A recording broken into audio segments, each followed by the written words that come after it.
UGC के नए नियम ने देश की राजनीति में अचानक भूचाल ला दिया है। सरकार इसे शिक्षा व्यवस्था में समानता लाने वाला ऐतिहासिक कदम बता रही है, तो वहीं सवर्ण समाज इसे अपने खिलाफ रची गई साजिश मान रहा है। यूपी से लेकर उत्तराखंड तक कॉलेज कैंपस, यूनिवर्सिटी और सड़कें एक ही सवाल से गूंज रही हैं कि जो नियम कागज पर आदर्श हैं, वे जमीन पर डर और असमंजस क्यों पैदा कर रहे हैं।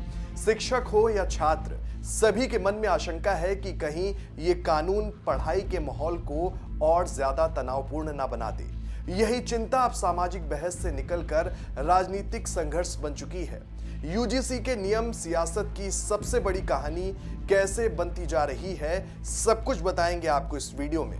जैसे ही यूजीसी के नए नियम लागू हुए, सवाल उठने लगे कि जब पहले से आरक्षण व्यवस्था और कई समितियां मौजूद हैं, तो एक नई और इतनी व्यापक व्यवस्था की जरूरत क्यों पड़ी। सवर्ण समाज को डर है कि अब हर छोटा विवाद जातीय भेदभाव की शिकायत में बदल सकता है। शिक्षक इस आशंका में है कि अनुशासन की कार्रवाई भी आरोप बन सकती है, जबकि छात्र चिंतित हैं कि सामान्य बहस भी शिकायत का रूप ले लेगी। इसी अनिश्चितता ने विरोध की चिंगारी को आग में बदल दिया है। अब ये आग संगठनों से निकलकर नेताओं तक पहुंच चुकी है और माहौल लगातार गर्म होता जा रहा है। वहीं कुंडा से विधायक राजा भैया ने साफ शब्दों में कहा कि अगर ये कानून वापस नहीं हुआ तो बड़ा आंदोलन खड़ा किया जाएगा। उनके बयान के बाद सवर्ण आर्मी जैसे संगठनों ने भी सड़क पर उतरने का ऐलान कर दिया है। ये कोई सीमित तबका नहीं, बल्कि वही समाज है जिसकी भूमिका चुनावी नतीजों में हमेशा निर्णायक रही है।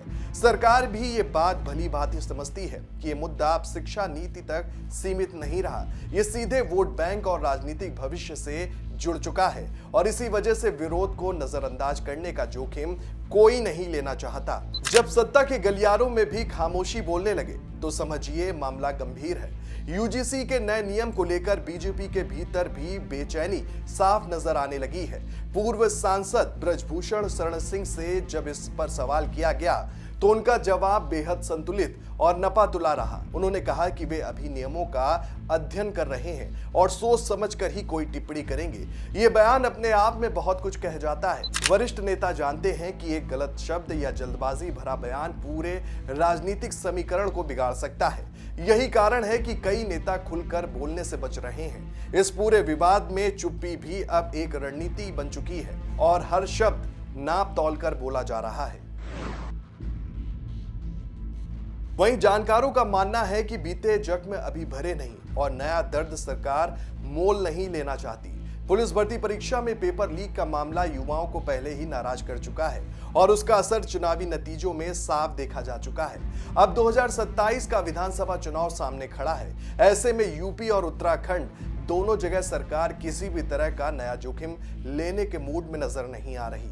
सियासी रणनीतिकार जानते हैं कि अगर युवा वर्ग और सवर्ण समाज एक साथ नाराज हो गए तो राजनीतिक तस्वीर पूरी तरह बदल सकती है और यही वजह है कि सत्ता के गलियारों में लगातार मंथन चल रहा है और हर विकल्प पर बेहद गंभीरता से विचार किया जा रहा है। सवाल अब यही बन गया है कि आगे की दिशा क्या होगी। क्या यूजीसी अपने नियमों में बदलाव करेगा या सरकार दबाव के आगे पीछे हट जाएगी? क्या समानता का इरादा और असमानता का डर एक साथ संतुलित रह पाएंगे या टकराव और बढ़ेगा? फिलहाल सड़कों पर नाराजगी साफ नजर आ रही है और नेता भी अपने बयान को सोच समझ कर दे रहे हैं और सरकार गहन विचार में डूबी है।